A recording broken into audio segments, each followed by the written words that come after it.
Jake Morrison floated through the metal halls of Research Station Meridian. His boots made soft clicking sounds on the floor as he walked. The station moved around the planet Zephyria like a big metal moon. Through the windows, he could see the blue and green world spinning below them. Another day, another alien species to study, Jake said to himself. He carried a data pad in his hands. The screen showed information about the visitors coming today. The Cathara people were coming to meet humans for the first time. Jake walked into the main lab where his friend Lisa Hamilton was working.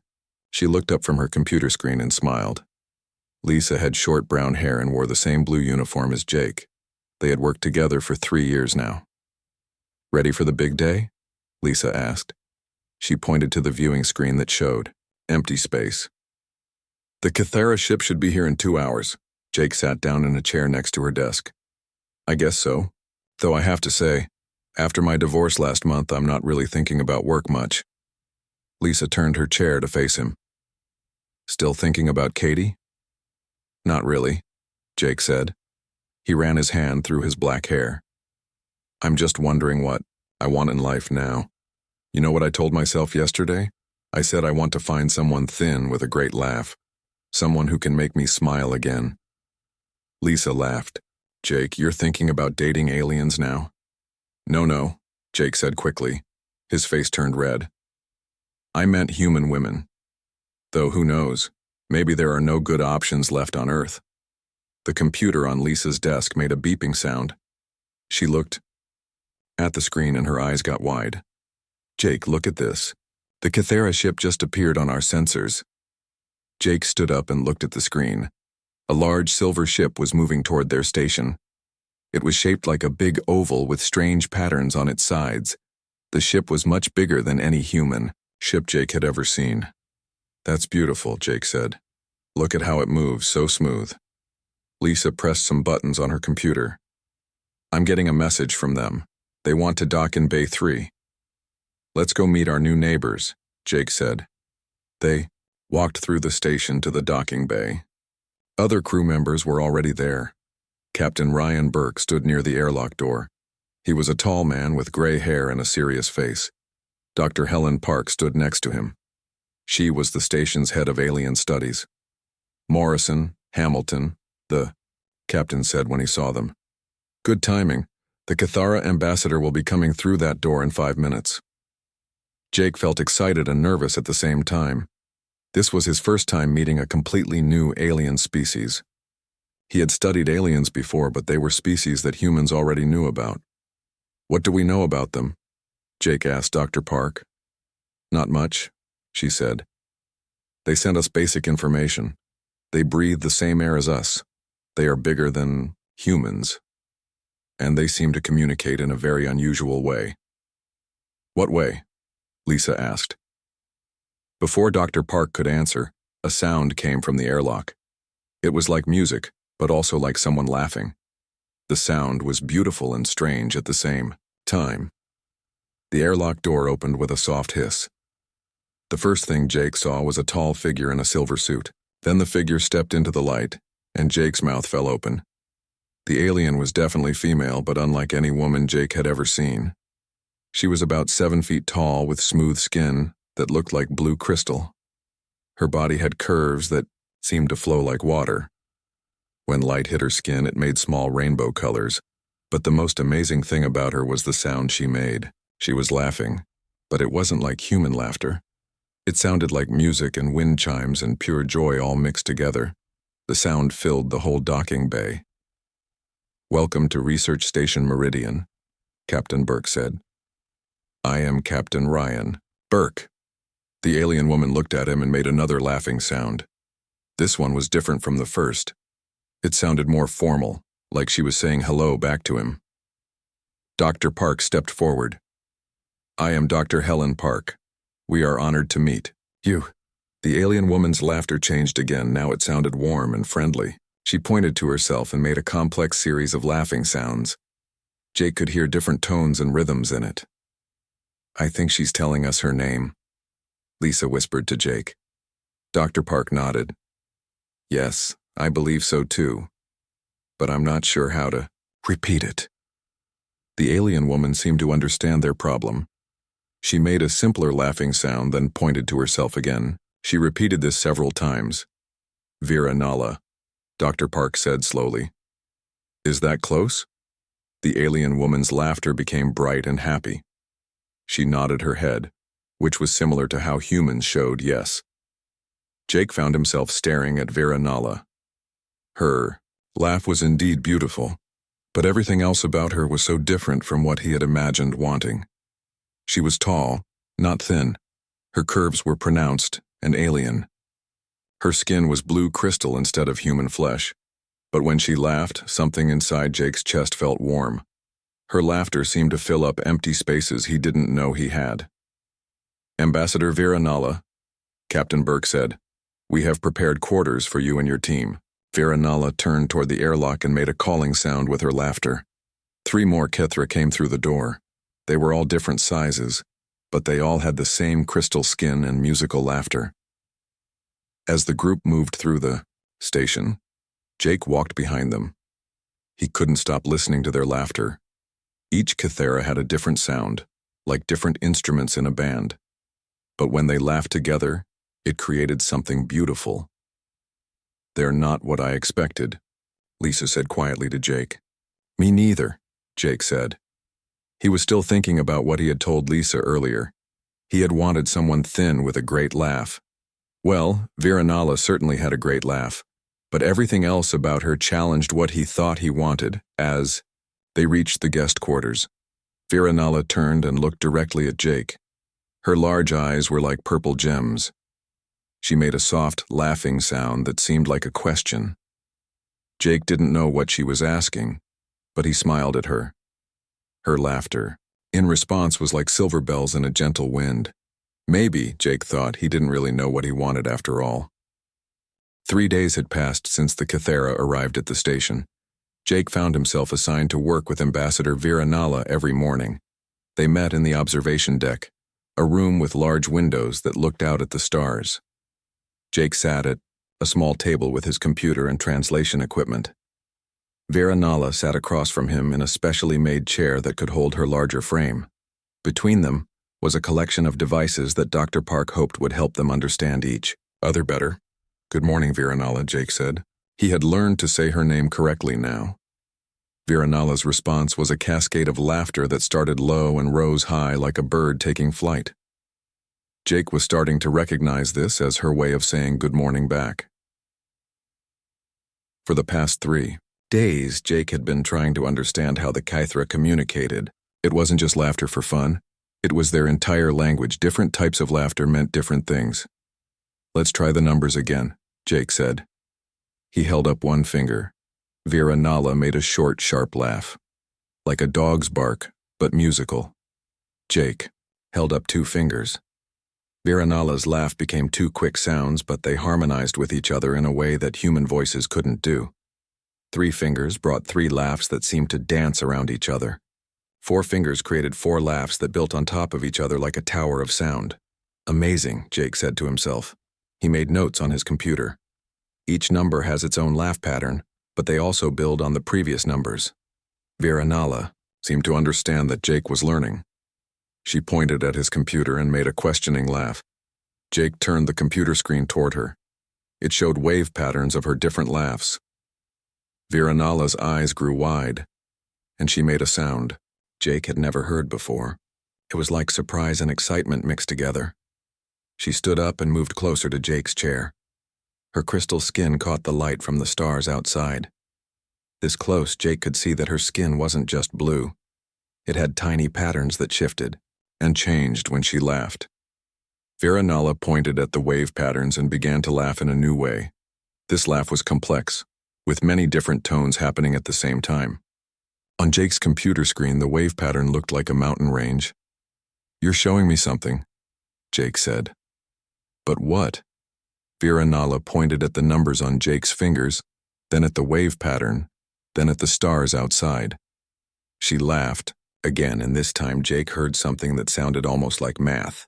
Numbers, Jake said slowly. You're laughing numbers, but not just counting. You're laughing math equations. Vera Nala's excited laughter filled the room. She moved to the window and pointed at a bright star. Then she laughed a long, complex pattern. She pointed at another star and laughed a different pattern. Jake looked at his computer. The wave patterns were different for each star. Distance, he said suddenly. You're laughing the distances to different stars. Vera Nala clapped her hands together, which made a sound like crystal bells. Her laughter became so bright and happy that Jake found himself smiling without knowing why. This is incredible, Jake said. He pressed a button on his communication device. Dr. Park, please come to the observation deck. I think I've made a breakthrough. While they waited for Dr. Park, Jake and Vera Nala continued working.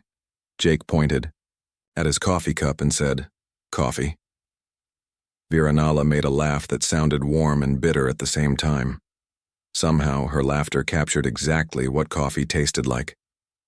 Jake pointed at the window. Stars. Vera Nala's laugh became vast and twinkling, like looking up at the night sky on a clear evening. Jake pointed at himself. Jake. Vera Nala looked at him carefully.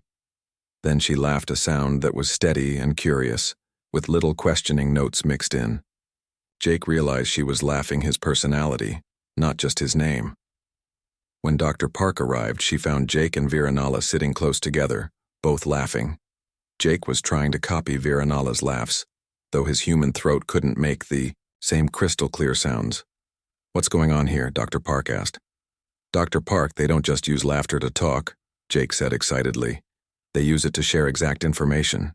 Vera Nala can laugh mathematical equations. She can laugh the taste of coffee.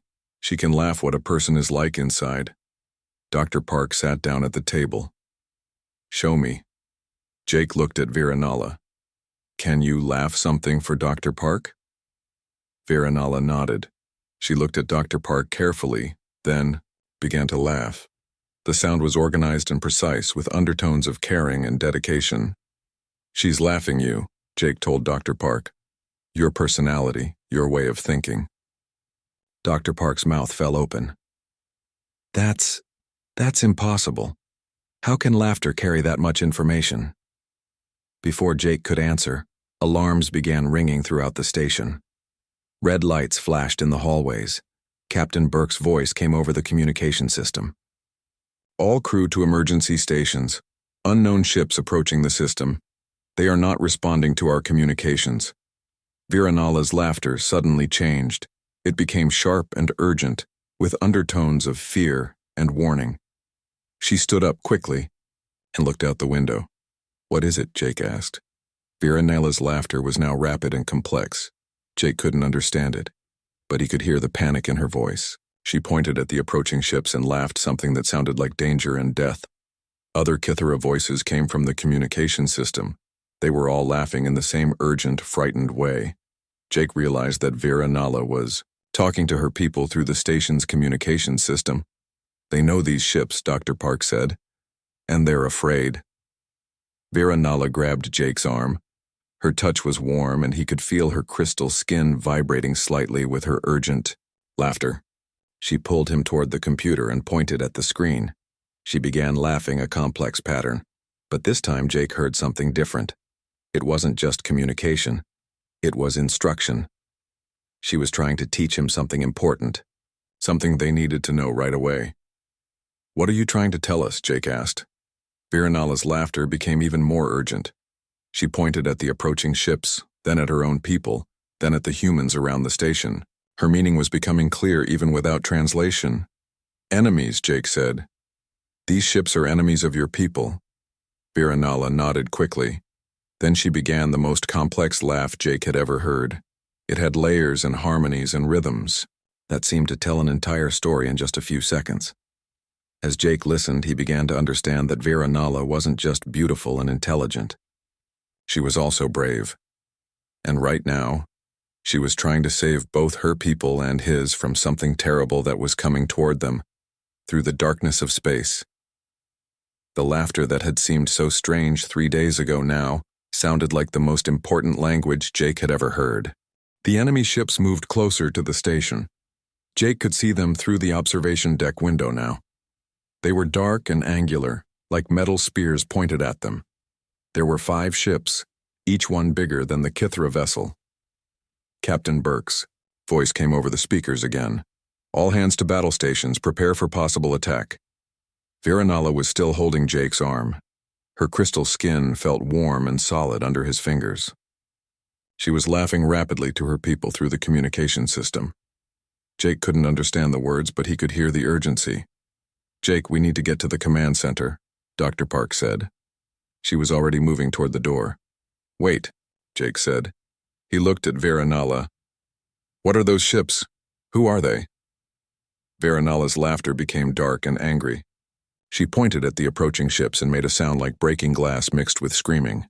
Then she laughed a word that Jake somehow understood without translation. "Skarn." "The Skarn," Jake repeated.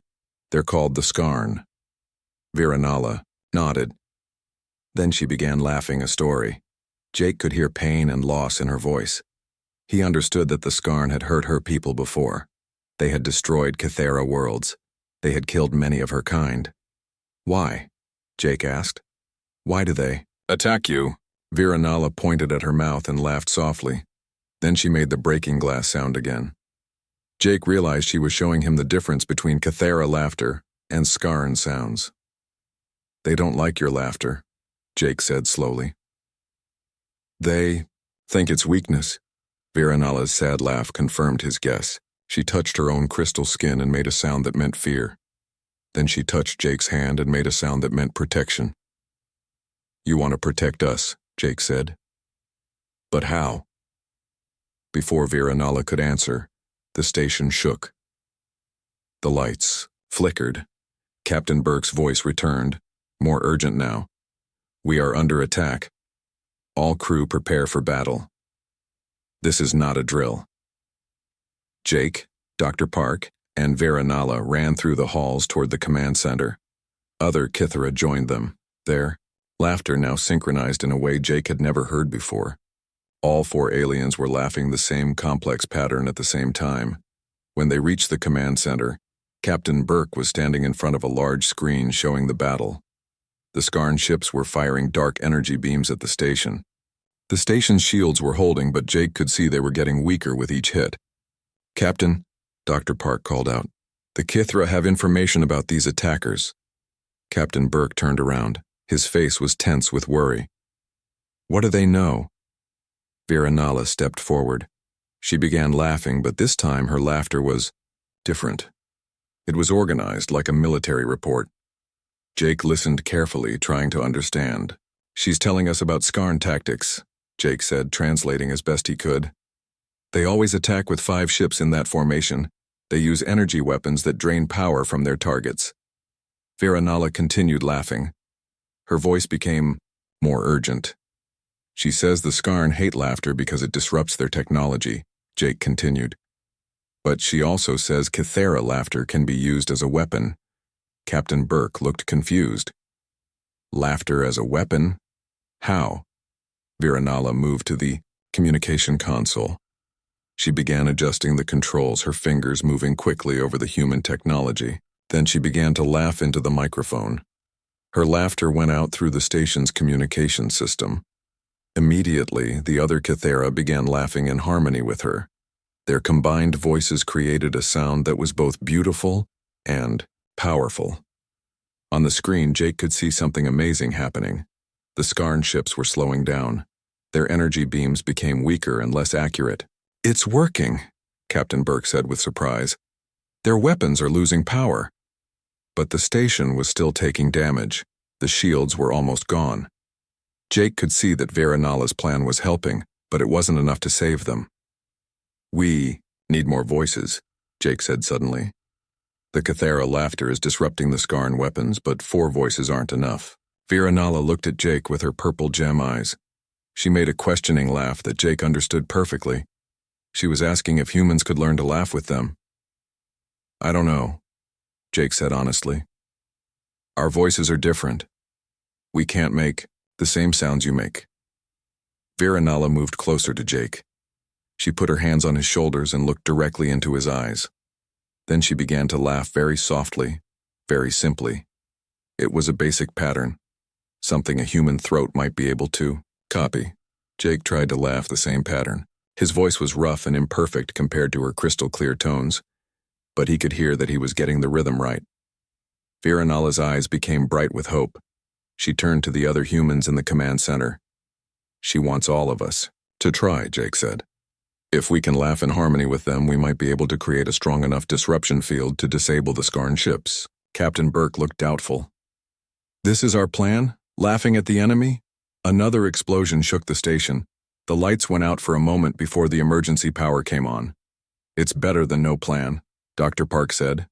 She moved to stand next to Viranala. "Teach me." Viranala began laughing the simple pattern again. Dr. Park tried to copy it. Her laugh was even rougher than Jake's, but she was getting the basic rhythm. Lisa Hamilton and other crew members joined them. Soon, 15 humans were trying to laugh in harmony with 4 Kithara. The sound was strange and imperfect, but Jake could feel something building in the air around them. On the screen, the Skarn ships were moving even slower now. Their weapons were barely firing. "It's working," Captain Burke said. He grabbed the microphone. "All crew, this is the captain. Learn the laugh pattern from the Kithara. Our lives depend on it." Throughout the station, humans began trying to laugh like aliens. Most of them sounded terrible, but some were getting close to the right patterns. Viranala moved through the command center, teaching each human individually. When she came to Jake, she spent extra time with him. Her hands guided his breathing, helping him find the right rhythm. "Like this," she seemed to say with her laughter. "Feel the joy. Feel the hope. Let it come from inside you." Jake felt something change in his chest. His laughter became stronger, more confident. When he looked at Viranala, he saw her approval in her bright eyes. The combined human and Kithara laughter filled the station. On the screen, all 5 Skarn ships had stopped moving. Their weapons were completely silent. "Now," Captain Burke ordered. "All weapons fire on the Skarn ships." The station's weapons hit the disabled Skarn ships. Without their shields and weapons working, the enemy vessels were destroyed one by one. When the last Skarn ship exploded, the laughter in the command center became a celebration. Humans and Kithara laughed together in victory. Viranala turned to Jake. Her laughter was warm and grateful. She took his hands in hers, and Jake felt the vibration of her joy through her crystal skin. "We did it," Jake said, still laughing. "We learned to laugh together." Viranala's response was the most beautiful laugh Jake had ever heard. It spoke of friendship and partnership and hope for the future. As Jake listened to her, he realized that his ideas about what he wanted in life were changing completely.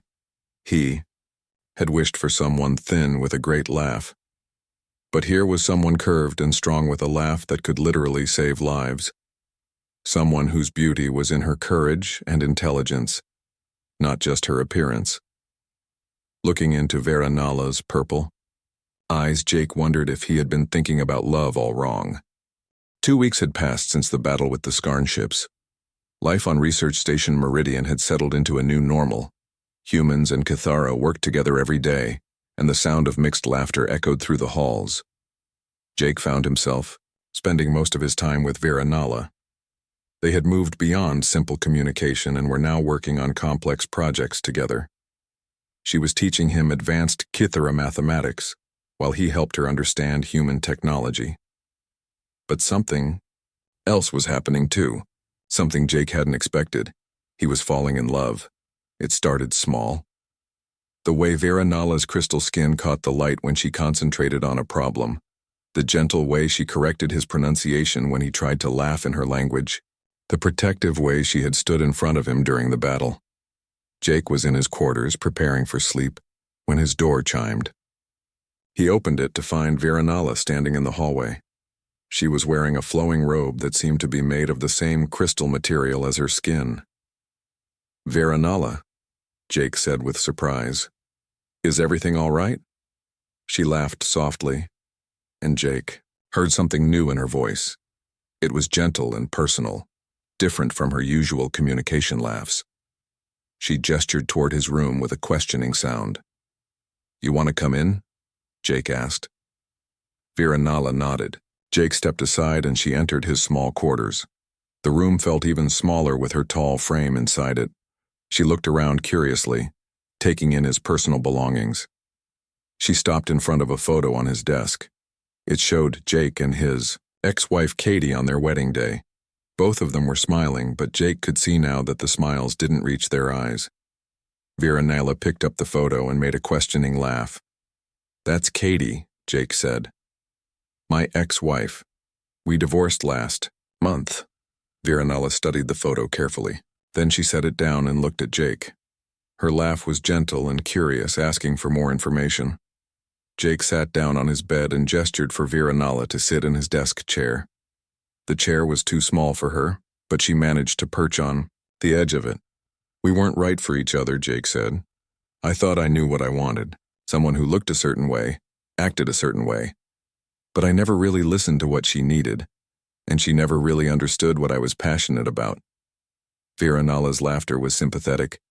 She pointed at the photo, then at Jake, and made a sound that meant understanding.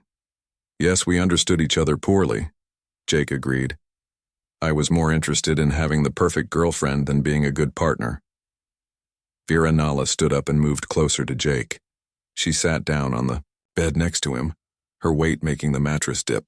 This close, Jake could smell her scent, which was like ozone and flowers after rain. She began to laugh very softly, and Jake realized she was telling him about herself.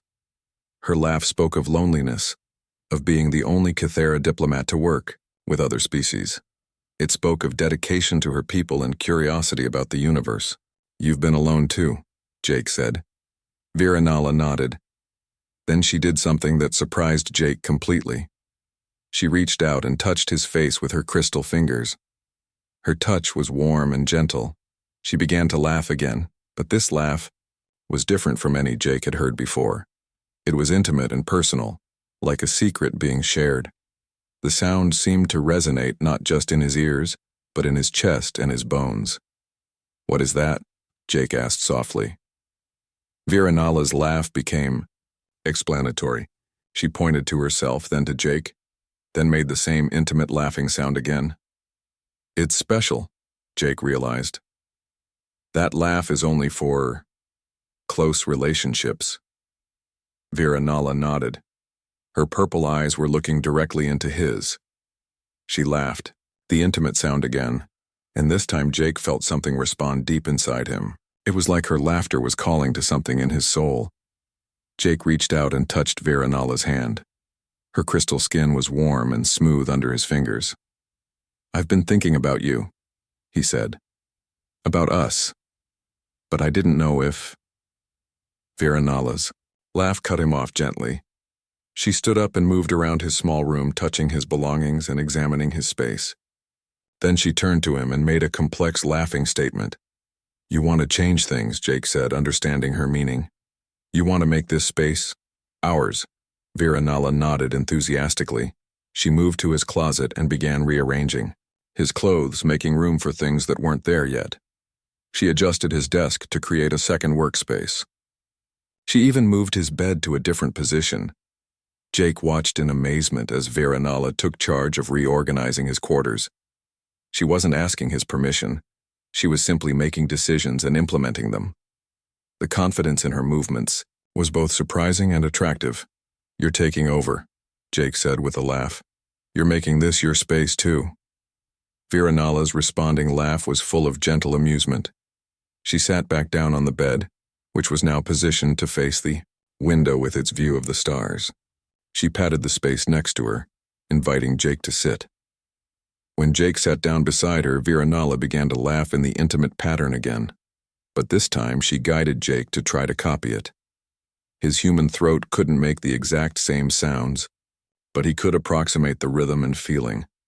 As they laughed together, Jake felt something he had never experienced before. It was like their minds were touching. He could sense Vera Nala's emotions, her thoughts, her deep affection for him. "This is how your people connect," Jake said with wonder. "Not just physically, but mentally and emotionally." Vera Nala's confirming laugh was warm and happy. She leaned against Jake's shoulder, her head fitting perfectly against his neck. Her crystal skin felt wonderful against his human flesh. They sat together in comfortable silence for a while, watching the stars through the window. Jake realized that everything he thought he wanted in a relationship had been wrong. He had wanted someone to fit into his life, but Vera Nala was showing him that real partnership meant creating a new life together. "My ex-wife never took charge like this," Jake said softly. "She always waited for me to make decisions, but you just do what needs to be done." Vera Nala lifted her head to look at him. Her laugh was questioning. "I like it," Jake said quickly. "I like that you're strong. I like that you make decisions. I like that you're changing my space to make it ours." Vera Nala's pleased laughter filled the room. She stood up and moved to the window, gesturing for Jake to join her. When he did, she pointed at the stars and began laughing a complex pattern. Jake listened carefully. In her laughter, he could hear plans and dreams. She was talking about the future, about building something together that neither of them could create alone. "You want us to work together on something big," Jake said. "Something important." Vera Nala nodded. She pointed at the space around the station, then laughed about construction and growth and new beginnings. "A colony," Jake realized. "You want to build a colony where humans and Kythera can live together." Vera Nala's excited laughter confirmed his guess.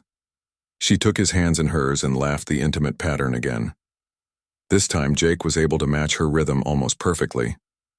As their laughter harmonized, Jake understood that this was Vera Nala's way of proposing a future together. Not just romance, but partnership in every sense of the word. Looking at her beautiful, strong, alien face, Jake realized his shallow wish for a thin woman with a laugh had been replaced by something much better. He had found a curved, powerful woman whose laugh could reshape reality itself. And she had just taken over his bedroom to prove that she intended to reshape his life too. 6 months later, Jake stood on the surface of a new world. The planet had no name yet, but it would soon become the first joint human Kythera colony. The sky was pale green, and 2 small moons hung visible in the daylight. Behind him, construction. Robots were building the first permanent structures. The buildings were designed by both species working together. They had curved walls like Kythera architecture, but straight lines and practical spaces like human designs. Jake wore a communication device on his chest that let him speak with Vera Nala even when she was far away. Right now, she was in orbit, coordinating the arrival of more colonists from both worlds. Her laughter came through the device, warm and businesslike. She was talking to a Kythera supply ship about where to land their cargo. "The eastern landing pad is clear," Jake said into his communicator. "Tell them to set down there." Vera Nala's response was a quick laugh of acknowledgement. Even through the electronic device, Jake could hear the love in her voice when she spoke to him. A shadow fell across Jake, and he looked up to see a large ship descending from the sky. It was painted with both human and Kythera symbols. As it landed, Jake felt proud of what they had accomplished together. The ship's door opened and Captain Burke stepped out. He was no longer in military uniform.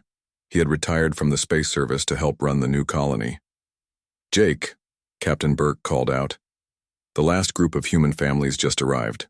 Where should we house them?" "Housing Complex 3 is ready," Jake replied. "Vera Nala designed it with family spaces that can be adjusted for different needs." Captain Burke nodded and walked toward the new buildings.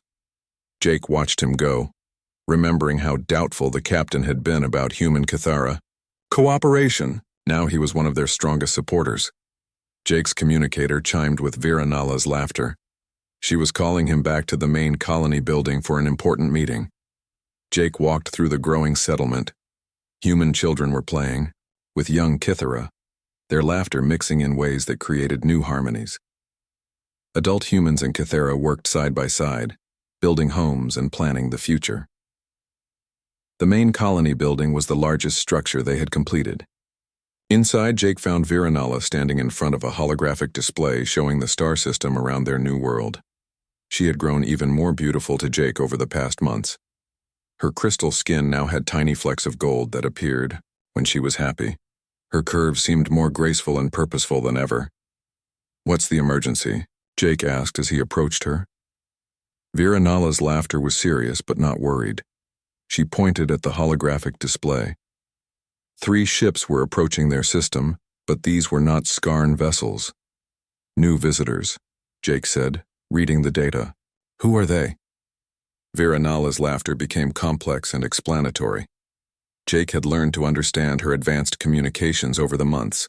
She was telling him that these ships belonged to a species called the Zenti, who were known for being peaceful but very curious.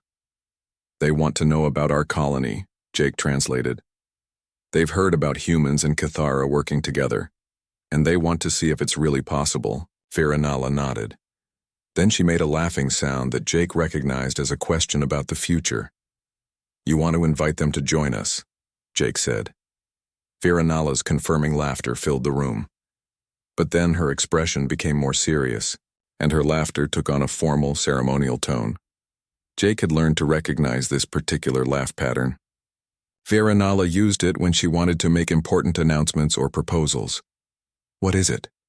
Jake asked. Vera Nala moved closer to him.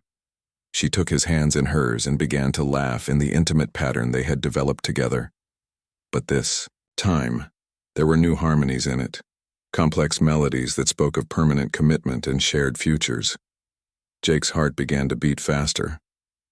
"Vera Nala, are you—" She laughed a gentle interruption and pointed at the window. Outside, Jake could see the entire colony spread out below them, humans and Kithara working together, building something beautiful and new. Then Vera Nala began to laugh a story. Jake listened carefully as she told him about her dreams for their future, not just as individuals, but as partners in creating something bigger than themselves. Her laughter spoke of children who would grow up speaking both human words and Kithara laughter. It spoke of new technologies that combined human innovation with Kithara harmony. It spoke of a love that would help bridge the gap between species. When she finished, Vera Nala looked at Jake with her purple gem eyes and made the questioning laugh that meant yes or no. Jake realized she was asking him to marry her. For a moment, he thought about the man he had been 6 months ago. That man had wanted a thin woman with a nice laugh, someone who would fit into his small, predictable life. But the woman standing in front of him was curved and powerful, with a laugh that could reshape matter at the quantum level. She had taken over his bedroom, reorganized his life, and challenged every assumption he had about love and partnership. She had made him a better person. "Yes," Jake said in human words. Then he tried to say it in Kithara laughter. His attempt was imperfect, but Vera Nala's responding joy was so bright and musical that it seemed to light up the entire room.